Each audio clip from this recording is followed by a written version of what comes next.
Hello there, gamers, RPGers, one-shotters, and anyone else out there watching. This is Rhaegar the Dragonborn, here for another video on what I like to call Casual Tuesdays.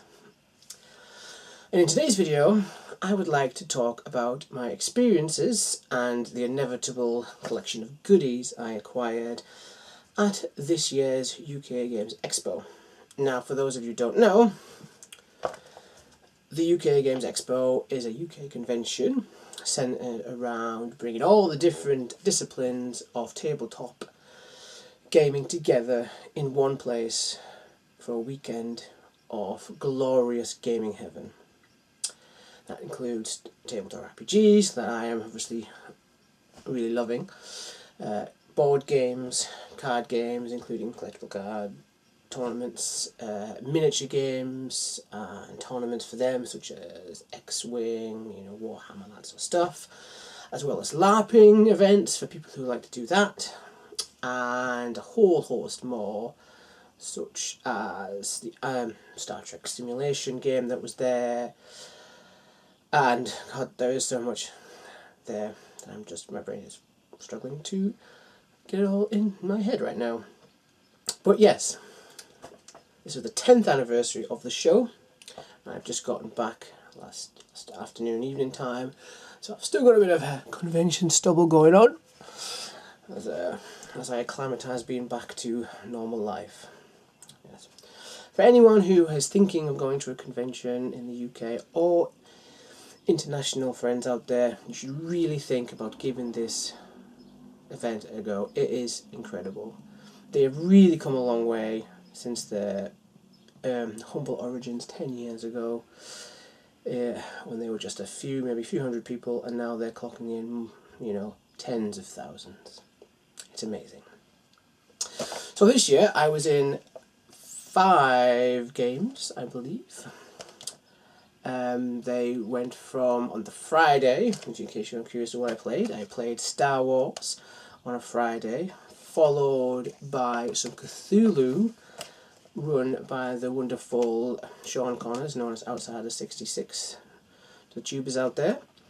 And the Cthulhu game was actually a kind of an event that they run at the convention called the Cthulhu Masters. This is where they gather Cthulhu fans together to play in a kind of, it's not really competitive, but it's like a kind of a game where, good role play gets you through to another game where prizes can be awarded for really bringing your character to life, helping people in the group to progress a story for, and that sort of thing. It's really a collaborative process, and I was lucky enough to make it through to the final round in the evening, where I was quite humbled when I came third amongst some really great role players and some really great Cthulhu moments set in the 1920s. Good old Cthulhu. And on the Saturday, I played in 2 games. The first game was actually by Sean Connors again, believe it or not. Outsider 66. It was a 5th edition game, which was going into some kind of town where things were not what they seem. And anyone wondering out there, yes, I did manage to get myself kidnapped once again. It's a running trait in the games I play in somehow. On the evening, I played in a World of Darkness game, but set in a sci-fi setting.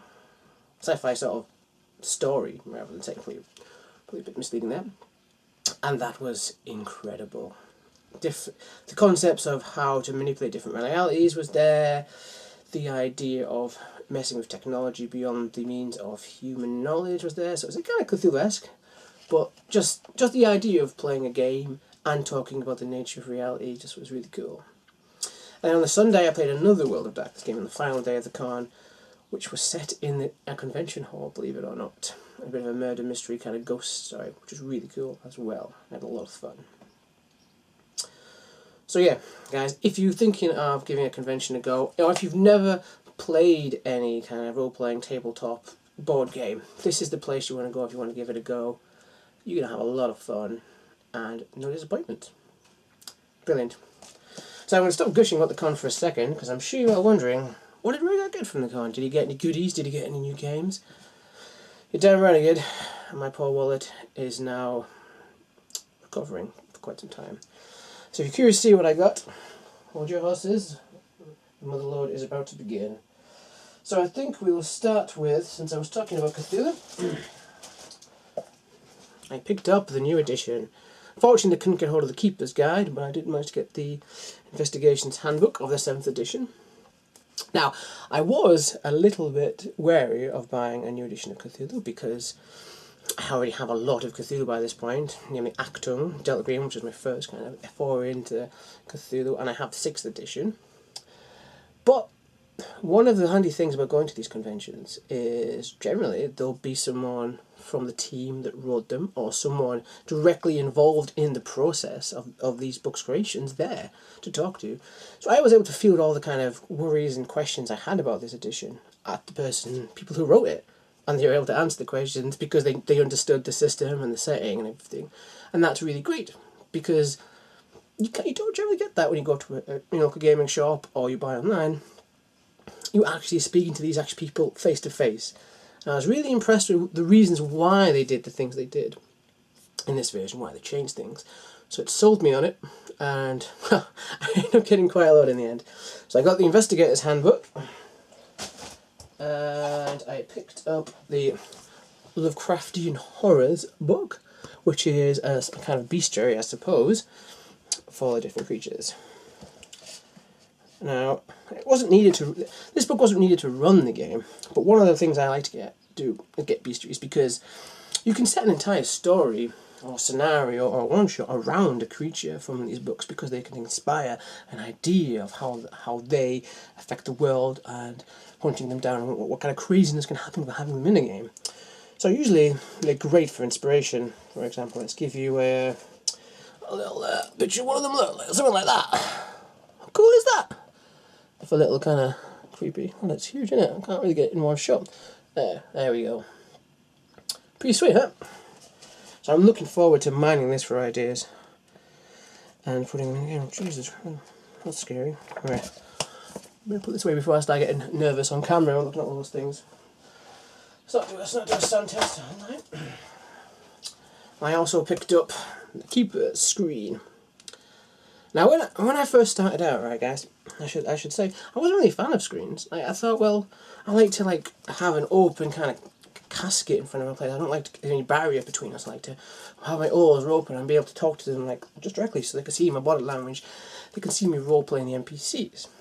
However, over time, as I've GM'd more, I've sort of become more favourable of screens, and the reason is because if I in play need to grab one of the rule books and start looking for stuff like tables, creature stats, such like, then I feel like I've not prepped correctly, then I feel like I'm losing time telling a story and people's enjoyment because they're basically waiting for me to read something that I should have had ready.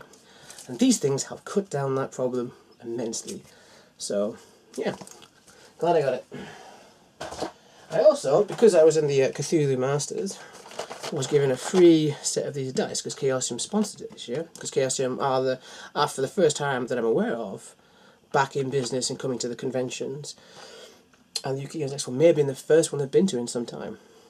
I don't know that is fact by fact true, but that's what I believe from talking to them at the stand.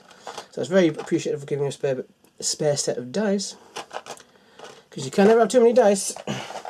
Never ever. So keeping with the Cthulhu theme, I picked up a few additional books for Actung Cthulhu, which I got last year. If I did a video of this last year, I'm pretty sure I did. So this year I picked up the Eastern Front, because what makes Cthulhu better than maybe some crazy Russians? Yeah.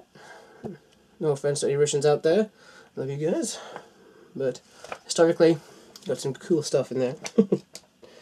Yeah, so I'm looking forward to adding that knowledge to my Cthulhu games in the future.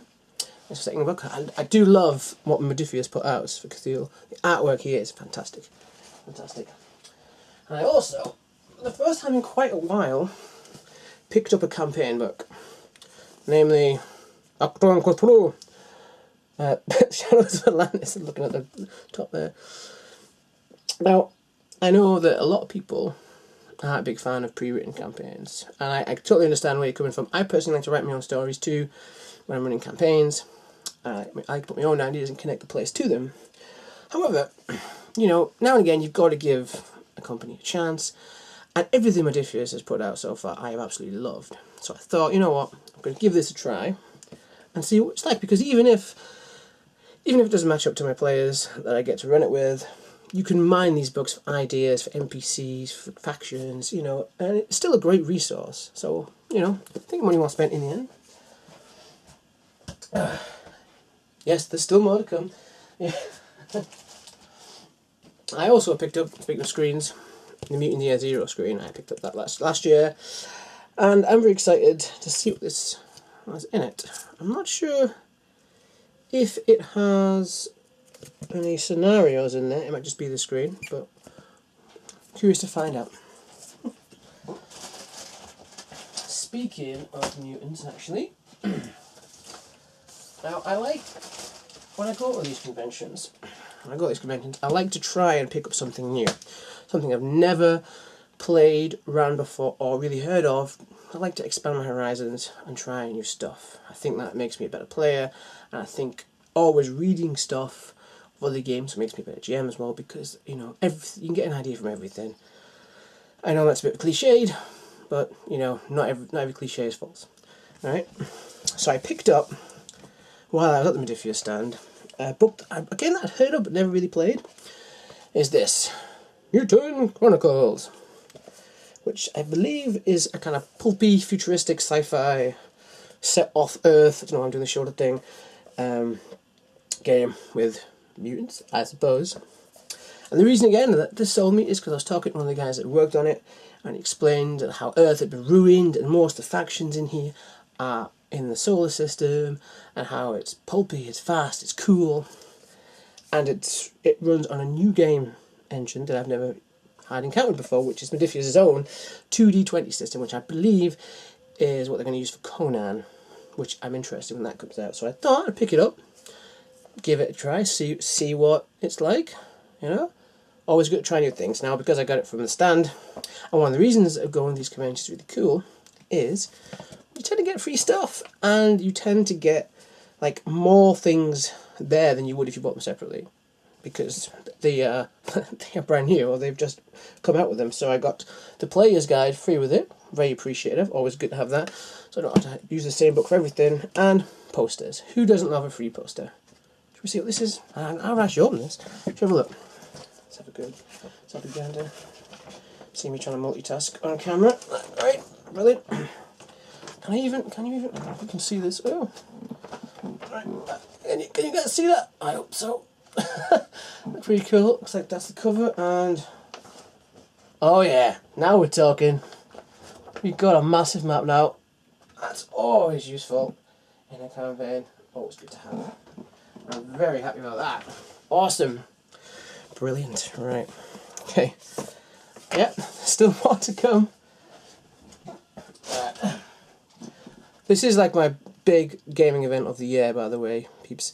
So I don't usually buy this amount of role-playing games in one go, but this is a special occasion because you can get to meet these people and see what's coming in the future. Right, we're nearly there now. Right, now, as you know, I am a big fan of the Numenera setting, so I picked up the Ninth World guidebook. I know probably you guys are probably surprised I don't already own this, but you know, I don't have a complete collection of Numenera yet. I'm getting very close though. And I love running Numenera. I know not everyone's fan of the mechanics, but I think it's got one of the best settings out at the moment, one of the best new settings that's come out in the last few years.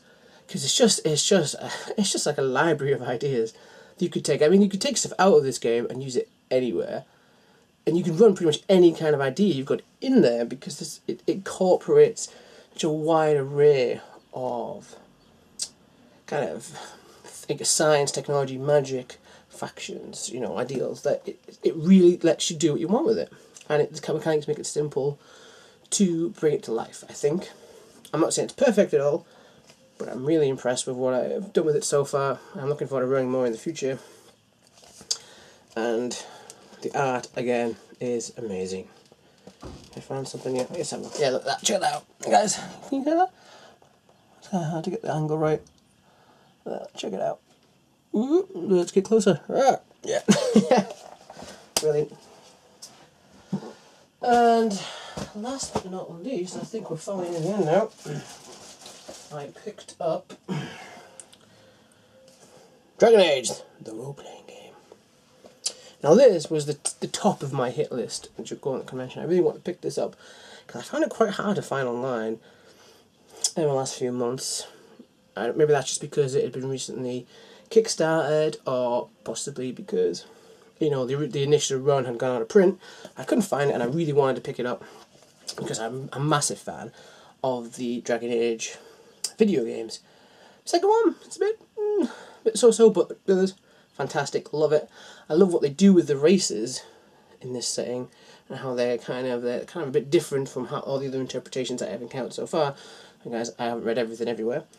And I like the Fantasy Age system, from what I've seen of it. I've never played it or ran it, but I have seen the Will Wheaton's tabletop sort of, he's gone through it, and I've seen other YouTubers play this system, and it looks really cool. And I like the fact this is the first time it's all been collected together. All the modules from the previous print, I think, are in here, or at least amalgamated together, and it has a full, like, level 1 to 20 kind of character leveling up system, you know, character advancement, where the previous versions didn't. So I'm very excited, and it's nice to have a RPG in my collection where I know the setting quite well, so I shouldn't have too much trouble running this. Oh, famous last words, right? So that's pretty much everything. Book-wise, I did pick up some dice. Just a few though, not too many, because I've got a load, but ever since I started GMing, I seem to lose dice more than I have when I'm a player. I don't know what that is, but I just seem to hemorrhage them every now so often, so I'm a little bit of a top-up while I'm there. And that's pretty much everything I've got. And yes, that was quite the video of books, right? So I'm looking forward to running them in the future, and I'm probably going to speak to you guys soon about these books and the potential of running some one-shots, so keep an eye out for that. I'll be also picking up my Dresden series again. I haven't forgotten about that. Still love my Dresden. So guys, I hope you've enjoyed this video. I know it's been, as always, a bit rambly, you know, jumping from topic to topic, but I hope you've enjoyed it, and I look forward to hearing from you guys in the future. So until then, take care.